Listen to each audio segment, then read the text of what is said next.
ओम शांति। आज 4 जुलाई 2025 शुक्रवार। साकार बाप दादा की मुरली। प्यार के सागर, आनंद के सागर, मीठे मीठे बाबा बोले, मीठे बच्चे बंधन मुक्त बन सर्विस में तत्पर रहो, क्योंकि इस सर्विस में बहुत उच्च कमाई है। 21 जन्मों के लिए तुम वैकुंठ का मालिक बनते हो। मीठे बच्चे बंधन मुक्त बन सर्विस में तत्पर रहो, क्योंकि इस सर्विस में बहुत तुच्छ कमाई है। 21 जन्मों के लिए तुम वैकुंठ का मालिक बनते हो। प्रश्न है, हर एक बच्चे को कौन सी आदत डालनी चाहिए? हर एक बच्चे को कौन सी आदत डालनी चाहिए? उत्तर है, मुरली की पॉइंट पर समझाने की। ब्राह्मणी यानी टीचर अगर कहीं चली जाती है तो आपस में मिलकर क्लास चलानी चाहिए।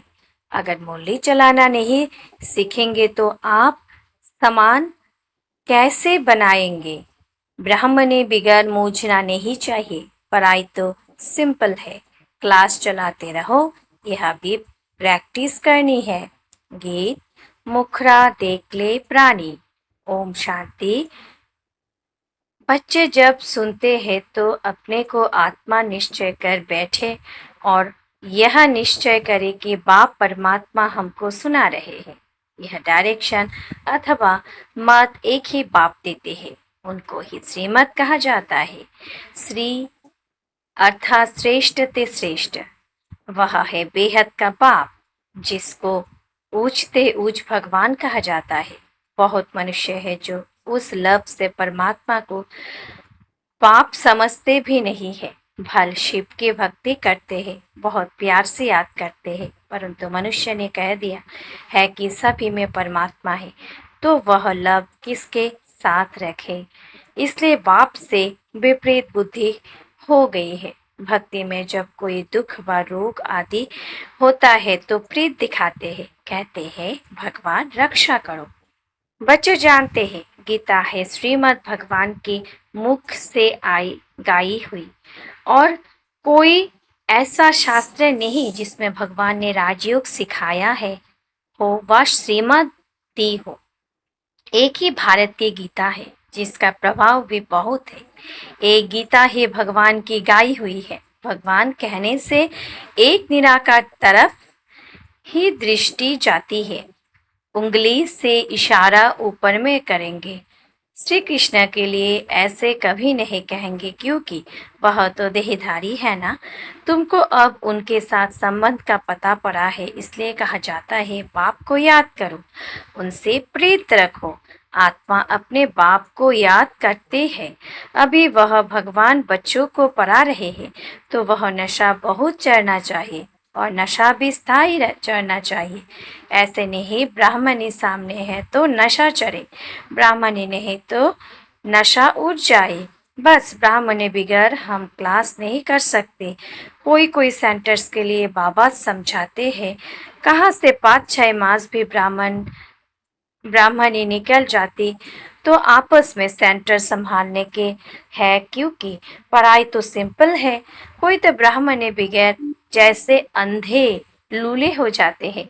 ब्राह्मणी निकल आई तो सेंटर में जाना छोड़ देंगे, और बहुत बैठे हैं, क्लास नहीं चला सकते हो। गुरु बाहर चला जाता है तो चले पिछाड़ी में संभालते हैं ना, चेले पिछाड़ी में संभालते हैं ना। बच्चों को सर्विस करनी है, स्टूडेंट पर नंबरवार तो होता ही है।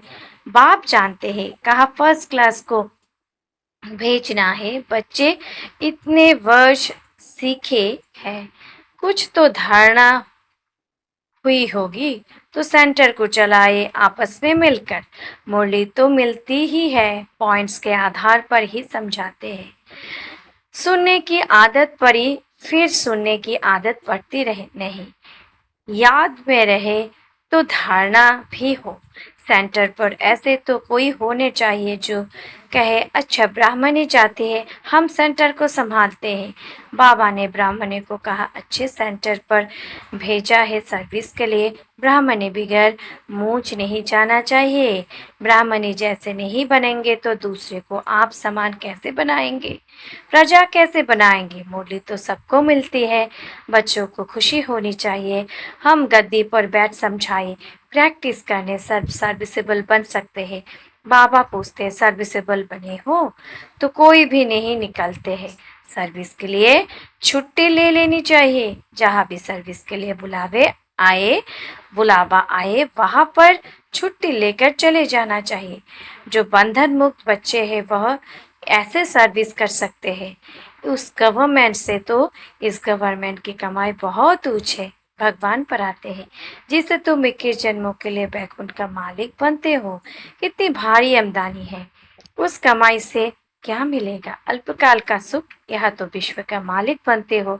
जिनको पक्का निश्चय है वह तो कहेंगे हम ऐसी सेवा में लग जाए, परंतु पूरा नशा चाहिए। देखना है हम किसको समझा सकते हैं। हे बहुत सहज, कलयुग अंत में कितने करोड़ मनुष्य हैं, सतयुग में जरूर थोड़े होंगे। उसकी स्थापना के लिए जरूर बाप संगम पर ही आएंगे। पुरानी दुनिया का विनाश होना है। महाभारत लड़ाई भी मशहूर है। यह लगती ही तब है जब भगवान आकर सतयुग के लिए राजयोग सिखलाए, राजाओं का राजा बनाते हैं, कर्मातीत अवस्था को प्राप्त करते हैं। कहते हैं देह सहित देह के सब संबंध छोड़ माँ में कम याद करो तो पाप करते जाएंगे। अपने को आत्मा समझ बाप को याद करना, यही मेहनत है। योग का अर्थ एक भी मनुष्य नहीं जानते हैं। बाप समझाते हैं भक्ति मार्ग की ड्रामा में नूंद है। भक्ति मार्ग चलना ही है, खेल बना हुआ है। ज्ञान भक्ति वैराग्य। वैराग्य भी दो प्रकार का होता है, एक है हद का वैराग्य, दूसरा है बेहद का वैराग्य। अभी तुम बच्चे सारी पुरानी दुनिया को भूलने का पुरुषार्थ करते हो, क्योंकि तुम जानते हो हम अब शिवालय पावन दुनिया में जा रहे हैं। तुम सब ब्रह्मा कुमार कुमारियां भाई बहन हो। भिखारी दृष्टि जा न सके। आजकल तो सबकी दृष्टि क्रिमिनल हो गई है, तमो प्रधान है ना। इसका नाम ही है नर्क, परंतु अपने को नर्कवासी समझते थोड़ी ही है। स्वयं का पता ही नहीं है, कह देते हैं स्वर्ग नर्क यहाँ ही है। जिसके मन में जो आया वह कह दिया। यह कोई स्वर्ग नहीं है। स्वर्ग में तो किंगडम थी, रिलीजियस राइटियस थे, कितना बल था। अभी फिर तुम पुरुषार्थ कर रहे हो, विश्व का मालिक बन जाएंगे। यह तुम आते ही हो विश्व का मालिक बनने। हेवनली गॉड फादर, जिसको शिव परमात्मा कहा जाता है, वह तुमको पढ़ाते हैं। बच्चों को कितना नशा रहना चाहिए, बिल्कुल ऐसी नॉलेज है। तुम बच्चों में जो भी पुराने आदतें हैं वह छोड़ देनी है। ईर्ष्या की आदत भी बहुत नुकसान करते हैं।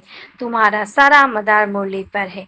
तुम कोई को भी मुरली पर समझा सकते हो, परंतु अंदर से ईर्ष्या रहती है। यह कोई ब्राह्मणी थोड़ी ही है, यह क्या जाने वह दूसरे दिन आएंगे ही नहीं।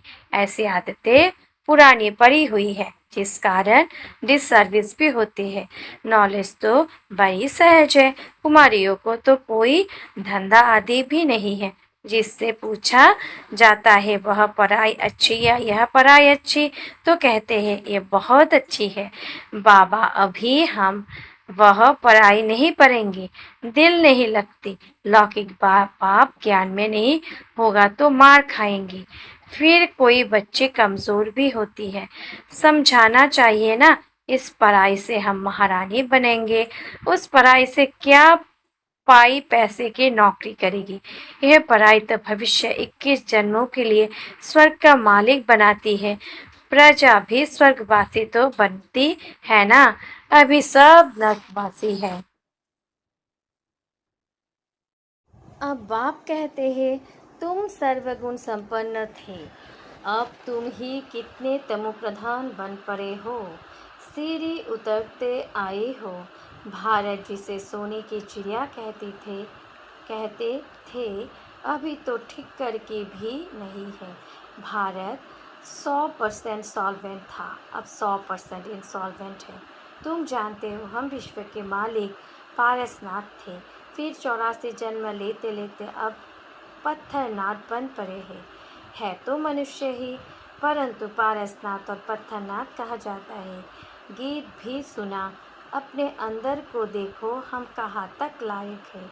नारद का मिसाल है ना, दिन प्रतिदिन गिरते ही जाते हैं, गिरते गिरते एकदम दूबल में गले तक फांस पड़े हैं।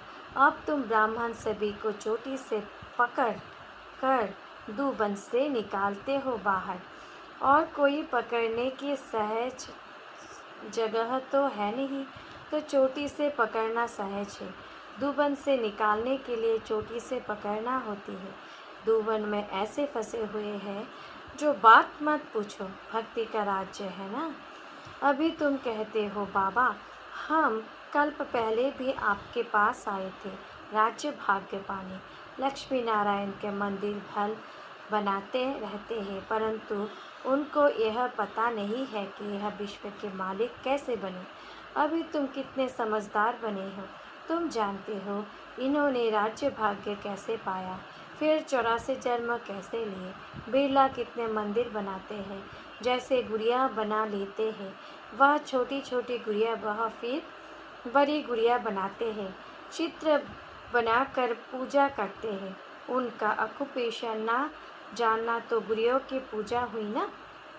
अभी तुम जानते हो बाप ने हमको कितना साहूकार बनाया था, अब कितने कंगाल बन पड़े हैं। जो पूज्य थे सो अब पुजारी बन पड़े हैं। भक्त लोग भगवान के लिए कह देते आप ही पूज्य, आप ही पुजारी, आप ही सुख देते हो, आप ही दुख देते हो, सब कुछ आप ही करते हो, बस इसमें ही मस्त हो जाते हैं। कहते हैं आत्मा निर्लेप है, कुछ भी खाओ पियो मौज करो, शरीर को लेप छेप लगता है, वह गंगा स्नान से शुद्ध हो जाएगा। जो चाहिए सो खाओ, क्या क्या फैशन है, बस जिसने जिसने जो रिवाज डाला वह चल पड़ता है। अब बाप समझाते हैं विषय सागर से चलो शिवालय में। सतयुग को क्षीर सागर कहा जाता है, वह है विषय सागर। तुम जानते हो हम 84 जन्म लेते पतित बने हैं, तब तो पतित पावन बाप को बुलाते हुए चित्रों पर समझाया जाता है तो मनुष्य सहज समझ जाए। सीरी में पूरा 84 जन्म का वृतांत है। इतनी सहज बात भी किसको समझा नहीं सकेंगे, तो बाबा समझेंगे। पूरा पढ़ते नहीं है, उन्नति नहीं करते हैं। तुम ब्राह्मणों का कर्तव्य है भ्रामरी के मिसल कौड़ी को भू भू कर आप समान बनाना, और तुम्हारा पुरुषार्थ है सब के मिसाल पुरानी खाल छोड़ नहीं लेने का। तुम जानते हो यह पुराना सड़ा हुआ शरीर है, इनको छोड़ना है। यह दुनिया भी पुरानी है, शरीर भी पुरानी है, यह छोड़कर अब नई दुनिया में जाना है। तुम्हारी यह पढ़ाई है ही नई दुनिया स्वर्ग के लिए, यह पुरानी दुनिया खलास हो जानी है। सागर की एक ही लहर से सारा डामाडोल हो जाएगा, विनाश तो होना ही है ना। नेचुरल कैलामिटीज़ जिसको भी छोड़ती नहीं है, नेचुरल कैलामिटीज़ किसको भी छोड़ती नहीं है। अच्छा, मीठे मीठे सिके लगे बच्चों प्रति माता पिता बाप दादा का याद प्यार और गुड मॉर्निंग। रूहानी बच्चों को नमस्ते। हम रूहानी बच्चों के रूहानी माता पिता बाप दादा को भी बहुत बहुत दिलो जान से नमस्ते नमस्ते नमस्ते बाबा। गुड मॉर्निंग बाबा, थैंक यू बाबा। धारणा के लिए मुख्य सार। नंबर 1, अंदर जो ईर्ष्या आदि की पुरानी आदतें हैं उसे छोड़ आपस में बहुत प्यार से मिलकर रहना है। ईर्ष्या के कारण पराई नहीं छोड़नी है। नंबर 2, इस पुराने सड़े हुए शरीर का भान छोड़ देना है। भ्रमरी की तरह ज्ञान की भूभू कर पौड़ी को आप समान बनाने की सेवा करनी है। इस रूहानी धंधे में लग जाना है। वरदान है मनसा बंधनों से मुक्त, अतीन्द्रिय सुख की अनुभूति करने वाले मुक्तिदाता भव। मानसा बंधनों से मुक्त अतीन्द्रिय सुख की अनुभूति करने वाले मुक्तिदाता भव। विस्तार है, अतीन्द्रिय सुख में झूलना यह संगम युगी ब्राह्मणों की विशेषता है, लेकिन मनसा संकल्पों के बंधन आंतरिक खुशी व अतीन्द्रिय सुख का अनुभव करने नहीं देते। वैध संकल्प ईर्ष्या, अलबेलेपन व आलस्य के संकल्प के बंधन में बंधना ही मनसा बंधन है। ऐसे आत्मा अभिमान के वश दूसरों का ही दोष सोचती रहती है।